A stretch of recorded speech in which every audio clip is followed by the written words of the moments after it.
put a glass of water here. Well, that's the problem. So I'm John Falconer, and interestingly enough, although Johnny and I became very close friends, and we both worked at Pacific, I started there in 1969, we never knew one another at that time.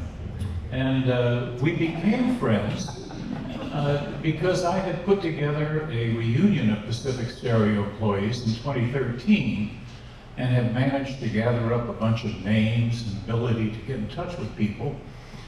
And in that year, later in the year, Johnny thought it would be a great idea to thank Ted Bennett for the consideration he had shown for so many of the employees who'd worked for him, including me and Johnny. And he reached out to me, Johnny did, saying, hey, can you help me find the people who would be appropriate to enjoy toasting Ted and thanking him for what he did for us. And so I did. And I've got my crib sheet here. Well, after that, and it was a very successful party, I think, held at Ted's home in Berkeley, Johnny and I just fell into being together. It turned out that we shared interests in many different things: motorcycles, women, wine, music, and we started seeing one another irregularly but frequently. We would get together for lunch at Trader Vic's. Often Dale would join us for those. And then it turned out Johnny was still into riding, and so we would ride. We rode up in the Sierra, we rode up into Plumas County. And then finally, in, what year was that? It was 2018, Johnny, who was always a little bit more outreaching than I was, said, hey, you know what we should do? We should go to New Zealand, and we should ride motorcycles around the South Island. And I said, are you kidding? We're too old for that shit. And he said, no, let's go. And I said, oh, all right. And we did, and it was an epic outing. It was a time of bonding.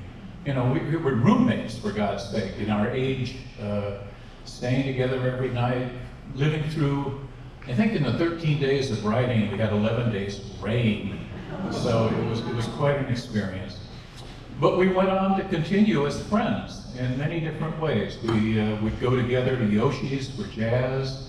We would get together for just hanging out at the house. And then, of course, Johnny was always able to take care of himself, and he would show up at my house with various stereo gear saying, hey, can you fix this one? And yeah, well, I still had a complete test bench with oscilloscope, distortion analyzers, and all that crap. So yeah, Johnny, I'll take care of that. And our lives just continue to be intertwined, and with great joy for both of us. And I know that those of you who are here also enjoyed that joy of knowing him and knowing his forward-looking, never able to stop character. I think the last real outing that Johnny and I had together was again with Dale, when we went up to Fortuna just a year ago in August to purchase, well, he purchased, I didn't want to have a thing to do with purchasing the thing, a 356 Porsche Cabriolet. And I don't know where it is now, but I hope it's in good hands. And I'm going to miss him. I'm going to miss him tremendously. The phone used to ring, and I'd just pick it up. And, John, yeah, well, hey, Johnny, what's up? And we would then talk for half an hour, 45 minutes. I mean, I had conversations with him from a canoe on a lake in New Hampshire. Anywhere I was, the phone would ring and we'd get it on. So thank you all for being here, and I hope others will share their experiences and their love for him and how much we're going to miss him. And that's really about it for me. Thank you.